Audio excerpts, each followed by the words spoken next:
This is an ABP Life podcast.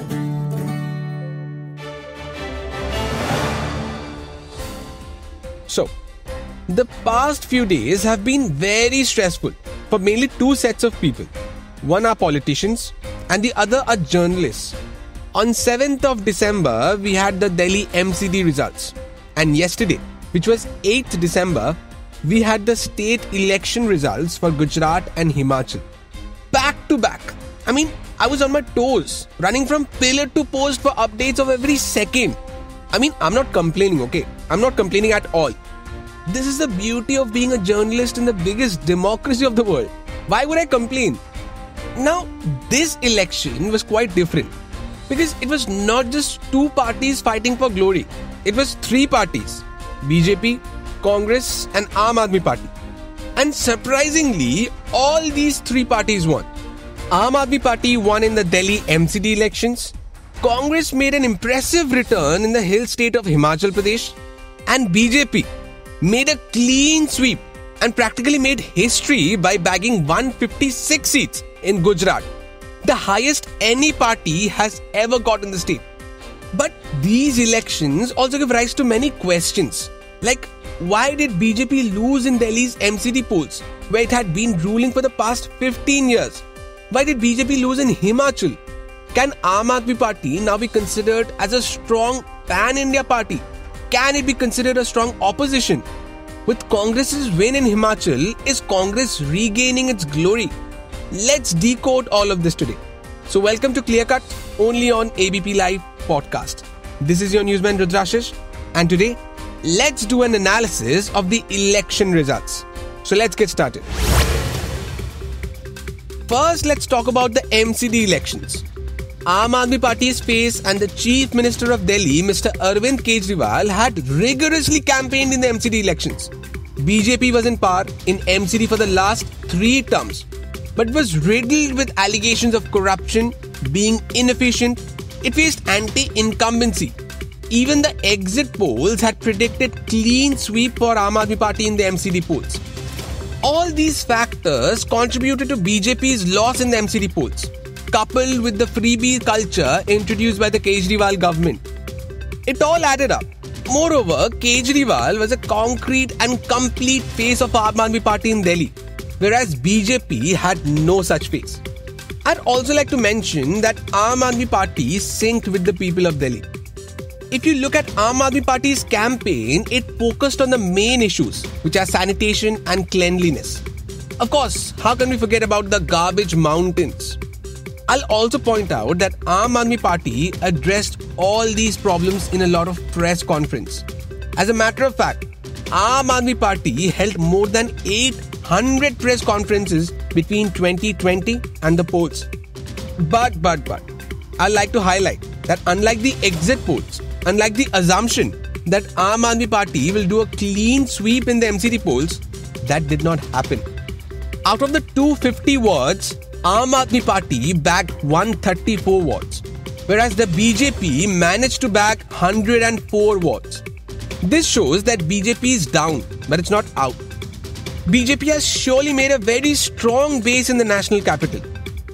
Now coming to Himachal Pradesh. Congress has made a very impressive return by winning 40 seats out of the 68-member assembly. BJP stands at a strong second with 25 seats. And Aam Aadmi Party, who were the debutants here, couldn't manage to bag a single seat. Now, I had been to Himachal to cover the elections, and I felt that Himachal is a very silent state politically. It's a small state, and I personally felt that the people of Himachal is not that involved in politics as compared to, say, Gujarat or Bengal or Delhi. Himachalis are very hard-working people. And you might not know this, but the people of Himachal change between BJP and Congress every term. And this year, it did the same. But now the question is, why did BJP lose in Himachal? Well, in my opinion, from what I have studied from the ground reporting in the hill state, is that Congress banked on the local issues and local face to fight the elections. Whereas BJP, as always, relied on the star power of central leaders and, of course, our Prime Minister Narendra Modi. the state unit of BJP was not strong enough.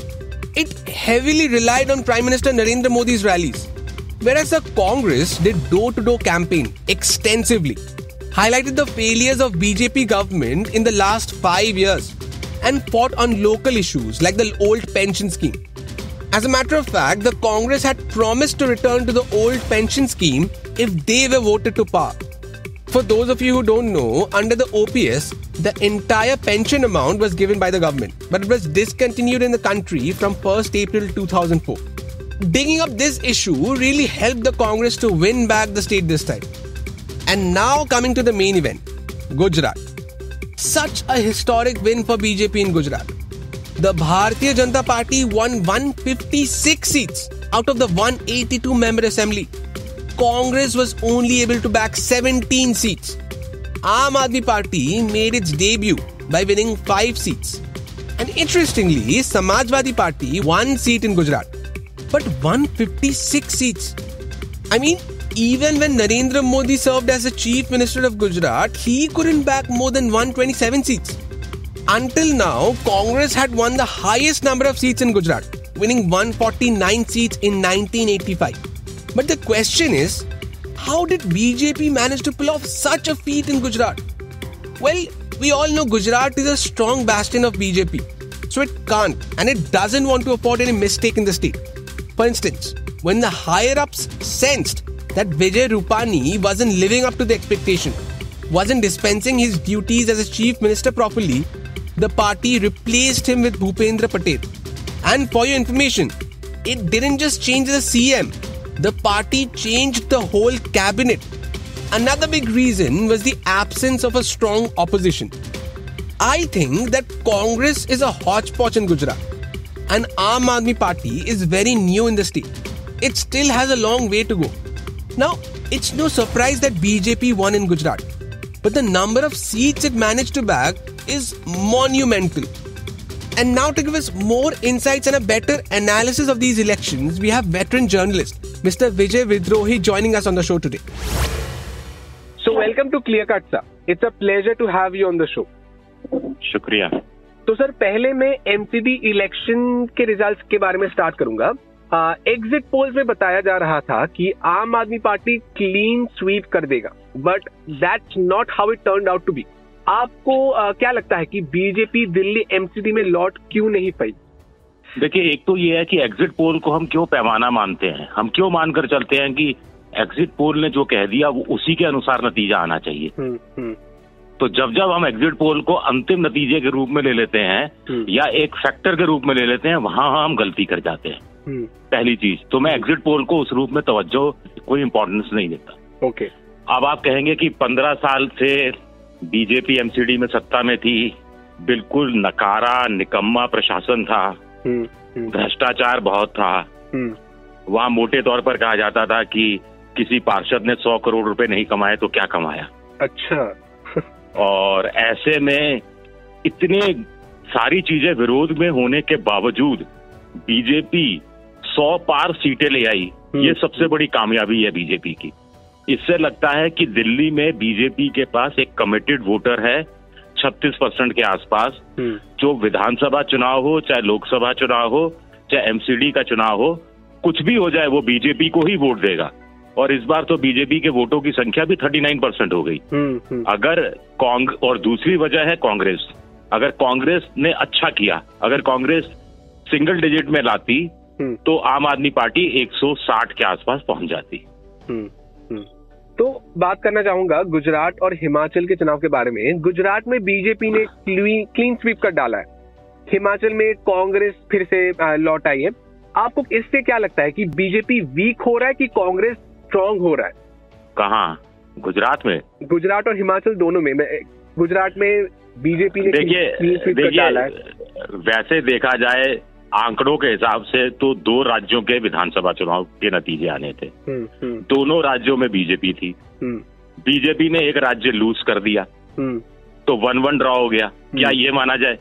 या ये माना जाए कि बड़ी खबर है BJP का गुजरात पर कब्जा करना, 27 साल की एंटी इनकम्बेंसी को पार करके कब्जा करना, प्रधानमंत्री मोदी के नाम का गजब जादू चलना और रिकॉर्ड बनाना, जो माधव सिंह सोलंकी का 1990 का रिकॉर्ड था उसको बीजेपी ने तोड़ा, 150 प्लस सीटें क्रॉस की, जिसकी उम्मीद शायद बीजेपी के नेता भी नहीं कर रहे थे।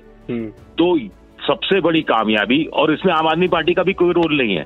कांग्रेस का 27% और आम आदमी पार्टी का 13% वोट जोड़ दे तो 40% बनता है, और बीजेपी अकेले 53% वोट लेके गई है। ये भारतीय राजनीति में ये चमत्कारिक चुनाव है, और मुझे लगता है कि इसकी तुलना किसी अन्य राज्य के विधानसभा चुनाव से की ही नहीं जा सकती। आपने आम आदमी पार्टी के बारे में बोला, वही आम आदमी पार्टी इस बार इन दोनों स्टेट्स में चुनाव लड़े, पर हिमाचल में तो वो अपना खाता खोल नहीं पाए, लेकिन गुजरात में 5 सीटें मिल गई उनको, मतलब अपना प्रेजेंस बना लिया है गुजरात में। तो क्या आपको लगता है कि आम आदमी पार्टी अभी एक नेशनल पार्टी बनने के लिए तैयार है? क्या इस पार्टी का एक पैन इंडिया प्रेजेंस माना जा सकता है? देखिए, चुनाव आयोग के अनुसार जो उनकी शर्तें हैं उसमें से एक शर्त तो पूरी कर ली आम आदमी पार्टी ने कि 4 राज्यों के असेंबली इलेक्शंस में टोटल वैध मतों का 6% आपको मिलना चाहिए, तो आप राष्ट्रीय पार्टी बन जाएंगे। तो उस हिसाब से तो ये राष्ट्रीय पार्टी बन गई। लेकिन नेशनल कैरेक्टर है क्या इस पार्टी का? राष्ट्रीय स्तर पर कोई विचारधारा है क्या इस पार्टी की? हमको और आप मुझे बताइए कि यूसीसी, यूनिफॉर्म सिविल कोड पर आम आदमी पार्टी का क्या विचार है? आपको पता है? पाकिस्तान को लेकर आम आदमी पार्टी क्या सोचती है? आपको पता है? धर्मांतरण के मुद्दे पर या कुछ और दूसरे आर्थिक मुद्दों पर या यूक्रेन और रूस के युद्ध पर ही क्या सोचती है? आपको पता है? तो एक नेशनल पार्टी का एक नेशनल कैरेक्टर होता है जिसमें विचारधारा बड़ी होती है। कांग्रेस की अपनी विचारधारा है, बीजेपी की अपनी विचारधारा है, और इनकी जो कहानी है ये रेवड़ी बांटने तक सीमित है। तो रेवड़ियां बांटकर आप किसको कितनी हद तक संतुष्ट कर सकते हैं और कितनी लंबी राजनीति की पारी खेल सकते हैं, ये अपने आप में बहुत बड़ा सवाल है जो आम आदमी पार्टी को लेकर उठता है। हालांकि राष्ट्रीय पार्टी बन गए, इनकी बहुत बड़ी कामयाबी है। अब दिल्ली में एक दफ्तर के लिए जमीन और मिलती है, पता है ना आपको, राष्ट्रीय पार्टी के लिए, तो और जमीन मिल जाएगी। झाड़ू इनका नेशनल स्तर पर इनका चुनाव चिन्ह घोषित हो जाएगा, और कुछ और बेनिफिट्स होते हैं वो सब मिल जाएंगे। और अब मुझे लगता है केजरीवाल को आम आदमी पार्टी प्रोजेक्ट करेगी प्रधानमंत्री मोदी के अगेंस्ट में कि यही हैं जो 2024 में मोदी को टक्कर दे सकते हैं। बीच में कौन आ रहे हैं? राहुल गांधी। तो राहुल गांधी को ध्वस्त करना है और मोदी से मुकाबला करना है। आपने राहुल गांधी का जिक्र किया, क्या आपको लगता है कि राहुल गांधी का भारत जोड़ो यात्रा कोई इफेक्ट ला पाया है इस इलेक्शन में? देखिए, ये बहुत अर्ली है कहना। कोई भी यात्रा होती है तो यात्रा का असर कितना हो रहा है वो यात्रा खत्म होने के बाद उसका फॉलो अप करना पड़ता है। अडवाणी जी की रथ यात्रा हुई तो उसके बाद बीजेपी को ज्यादा सीटें मिल गई तो उसके लिए फॉलो अप भी हुआ। या माओ ने 1930-35 में द ग्रेट वॉक आप जो चीन में किया था तो उसका असर भी बाद में हुआ था। तो इसका बाद में असर होगा, लेकिन तत्काल रूप से इतना तो प्रभाव पड़ता मीडिया के युग में, सोशल मीडिया के युग में, कि भारत जोड़ो यात्रा पर जो राहुल गांधी निकले हैं उससे गुजरात का उनका कार्यकर्ता तो कुछ उत्साहित होता, उनके नेता तो कुछ उत्साहित होते, और उनके समर्थक भी कुछ उत्साहित होते। आखिर हमें नहीं भूलना चाहिए कि पिछले चुनाव में कांग्रेस को 1,27,00,000 वोट मिला था, बीजेपी को 1,47,00,000 वोट मिला था। तो 1,27,00,000 वोट तो मिला ही था ना कांग्रेस को, 1,24,00,000 वोट मिला था, इतना मिला ही था ना। तो मुझे नहीं लगता कि इसका असर होना चाहिए था और असर हुआ नहीं, और लेकिन इस यात्रा की फेलियर से नहीं जोड़कर देखा जाना चाहिए। अच्छा। और सर, आखिर में आपसे ये पूछूंगा कि इन तीनों इलेक्शंस में, मतलब एमसीडी, गुजरात और हिमाचल में, हर पार्टी ने कुछ ना कुछ जीता है, लेकिन आपको क्या लगता है कि सबसे बड़ी जीत किस पार्टी की हुई है ऑल ओवर? देखिए, परसेप्शन के हिसाब से, नैरेटिव के हिसाब से देखा जाए तो सबसे बड़ी जीत, और मोदी के व्यक्तिगत चमत्कार के हिसाब से देखा जाए, या बीजेपी इस जीत को किस रूप में ऑल इंडिया लेवल पर भुनाने की कोशिश करेगी जिसकी वो उस्ताद है, तो उस हिसाब से तो बिल्कुल साफ है कि बीजेपी की जीत हुई है। अब लोग, आप भी देखिए, मीडिया ने चर्चा ही करना बंद कर दिया कि एमसीडी पर बीजेपी थी और उनके हाथ से एमसीडी निकल गई। हिमाचल में उन्होंने कहा था कि हम रिवाज बदल देंगे, लेकिन नहीं बदल पाए, और गुजरात में वो अभूतपूर्व ढंग से जीत गए। तो मुझे लगता है नंबर 1 पर बीजेपी है, नंबर 2 पर केजरीवाल है, जिनको राष्ट्रीय पार्टी का दर्जा मिल गया और उन्होंने उपस्थिति दर्ज करा दी और केजरीवाल को एक कुछ नेशनल लेवल पर मोदी को चुनौती देने का एक बहाना मिल गया। और कांग्रेस को तो सीखना ही सीखना है। हिमाचल की जीत से कांग्रेस ये सीख सकती है कि अगर आप इकट्ठे होकर चुनाव लड़ेंगे, अगर आप स्थानीय मुद्दों के आसपास ही पूरे चुनाव को इन्वॉल्व करेंगे और अगर उस राज्य में जहां आप चुनाव लड़ रहे हैं वहां मुसलमानों की संख्या 10% से नीचे होगी तो आप वहां चुनाव निकाल सकते हैं। और सर, आपको क्या लगता है 2024 के लिए ये कितना इम्पैक्टफुल होगा? ये केजरीवाल गुजरात में अपना प्रेजेंस बना रहे हैं, कांग्रेस एक स्टेट में जीत गई, बीजेपी एक ही स्टेट में जीत पाई, एमसीडी इलेक्शंस हार गई, इन सब का इम्प्लीकेशंस क्या होगा 2024 के लिए? देखिए, कांग्रेस का पॉजिटिव पॉइंट ये है कि कांग्रेस कह सकती है कि पिछले 4 साल में उन्होंने देश भर में जितने विधानसभा चुनाव लड़े सब में हारे। 4 साल पहले वो छत्तीसगढ़, मध्य प्रदेश और राजस्थान जीते थे, तो उसके बाद ये पहली जीत मिली है। और वो कह सकते हैं साहब, गुजरात में तो हम आधे अधूरे मन से लड़े थे तो ऐसे में हार गए, करारी हार हो गई, सम्मानजनक हार होती तो ठीक होता। तो उस हिसाब से वो अपने दिल को तसल्ली दे सकती है। केजरीवाल की बात यह है कि केजरीवाल गुजरात में 12-13% वोट ले गए, 5 सीटें ले गए। अब वो क्या करेंगे कि जहां जहां कांग्रेस और बीजेपी आपस में उलझते रहे हैं उन स्टेट्स में जाना की कोशिश करेंगे और ताकि 2024 से पहले अपना ऑरा, अपनी हनक कुछ राष्ट्रीय स्तर पर बनाई जा सके। लेकिन इसके लिए बड़ा मुश्किल है। अगले साल कर्नाटक है, छत्तीसगढ़ है, मध्य प्रदेश है और राजस्थान है। छत्तीसगढ़ में वो घुसे तक नहीं है, मध्य प्रदेश में पिछली बार वो बुरी तरह से पिटे थे, राजस्थान भी बहुत बड़ा स्टेट है। तो असली चुनौती उनकी होगी कि यहाँ पर वो कैसे मुकाबला करते हैं। और बीजेपी तो गुजरात चुनाव को पूरी तरह से बनाएगी, उसमें तो कोई दो राय नहीं। अच्छा सर, लास्ट में आपको बस एक सवाल पूछूंगा कि तृणमूल कांग्रेस भी 2021 में बंगाल में बहुत बड़ा जीत हासिल किया था उन्होंने, और उसके बाद वो भी ऐसे नेशनल पार्टी बनने के आशा रखते थे। वो त्रिपुरा के एमसीडी इलेक्शंस में हार गए, असम, गोवा में हार गए, लेकिन वही दूसरी तरफ केजरीवाल धीरे धीरे अपना प्रेजेंस बना रहा है नेशनली। तो क्या आपको लगता है कि इन दोनों पार्टीज का गठबंधन बनना चाहिए? देखिए, वो एक हिंदी में कहावत है कि एक म्यान में ना 2 तलवारें नहीं रह सकती।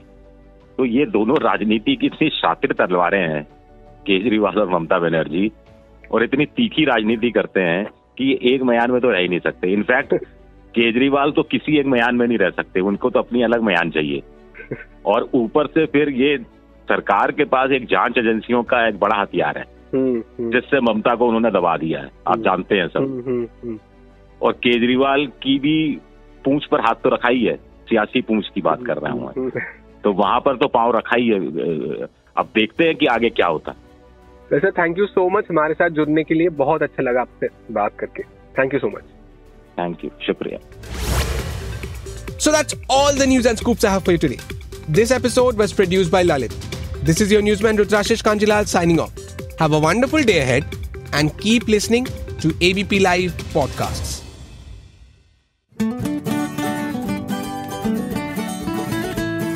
This is an ABP Live podcast.